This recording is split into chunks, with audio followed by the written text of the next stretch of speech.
இப்ப இருக்கிற நட்புக்கு நாங்க ரொம்ப முன்னோடி சார். 2005ல கலக்கப் போவது யாரு அந்த நிகழ்ச்சியில நாங்க 2 பேரும் அந்த டைட்டில்ல வந்தவங்க. அப்ப இருந்து இதோட இன்னைக்கு கூட 20 வருஷம் ஆயிடுச்சு. மல்டி டேலண்ட், சும்மா சொல்ல முடியாது. மிமிக்ரி மட்டும் கிடையாது அவரு. டான்ஸ் பண்ணுவாரு, கோரியோகிராஃப் பண்ணுவாரு. அதை விட நகைச்சுவையில் எல்லா லெவலும் பண்ணுவார். எல்லா லெவலும்னா நிறைய கேட்டகரியில் எனக்கு இது வரும் இது வராதுலாம் சொல்லாமல் அப்படியே அதை நான் பண்ணுறேன் இந்த ஆர்வத்தோடு ட்ரை பண்ணி நல்ல உழைப்பாளி. அப்பெல்லாம் நாங்கள் வந்து வெறும் 1000 ரூபா 1000 ரூபாய் ஒரு கிராமமாக அலைஞ்சு போவோம். அது ஒரு நல்ல ஒரு மெமரியாக இருக்கும். எவ்வளோ ஒரு கிராமமாக இருந்தாலும் சந்தோஷப்படுத்துவார்.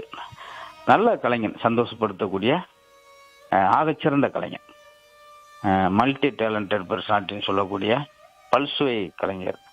ஆனால் வயசு தான் கடுமையான சின்ன வயசு. எவ்வளவோ இன்னும் செய்ய வேண்டியது இருக்குது. அது ஏன் இப்படி இந்த நகைச்சுவை கலைஞர்கள்லாம் இப்படி கொண்டு போன்றது எனக்கு இன்ன வரைக்கும் ஒன்றும் தெரியல.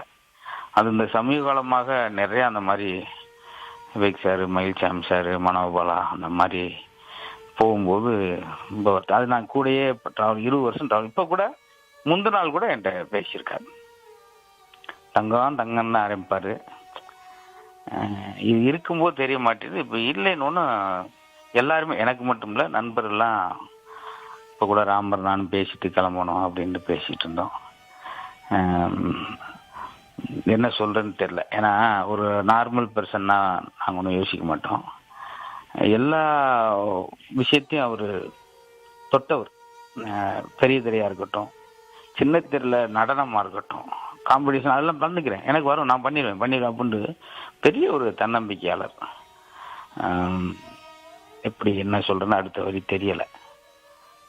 இப்போ தான் கொஞ்ச நேரத்துக்கு முன்னாடி நியூஸ் பார்த்துட்டு உட்காந்துருந்தேன். ஆனால் இடையில எனக்கு நேற்று சொல்லும்போது, நண்பர் சொல்லும்போது கொஞ்சம் பிரித்து இருக்கு, இப்போ லோ ப்ரெஷர்லேருந்து கொஞ்சம் பரவாயில்ல, கண்ணு முழிக்கிறாருன்னு சில விஷயம் சொன்னோன்னே நேற்று எங்கள் குலசாமி கும்பிட்டேன்.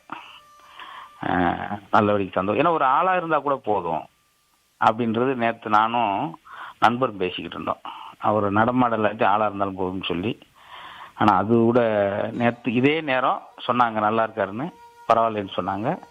இன்னைக்கு இப்படி சொன்னோன்னே சங்கடமாயிடுச்சு. இது மாதிரி என்னை மாதிரி கலக்கு பேர் அந்த சீசன் 1ல் ஒரு டைட்டிலோடு நாங்கள் பயணம் செஞ்சு 20 ஆண்டுகள் ஆயிடுச்சு. அதுக்கு முன்னாடி தான் மதுரையில் பழக்கம் எனக்கு. நான் முதல் கலக்கு பேர் நிகழ்ச்சிக்கு வரும்போது கோட் சூட்டோடு பார்த்த நபர் அவர் தான். பெர்ஃபார்மன்ஸ்லாம் இன்னும் மட்டுக்குன்னு இருக்காது. அருமையான கலைஞர், மேடை கலைஞராக இருக்கட்டும், அது சின்ன திரையாக சினிமா இருக்கட்டும், 3லையும் பிரமாதமாக சொல்லிக்கக்கூடியவர்.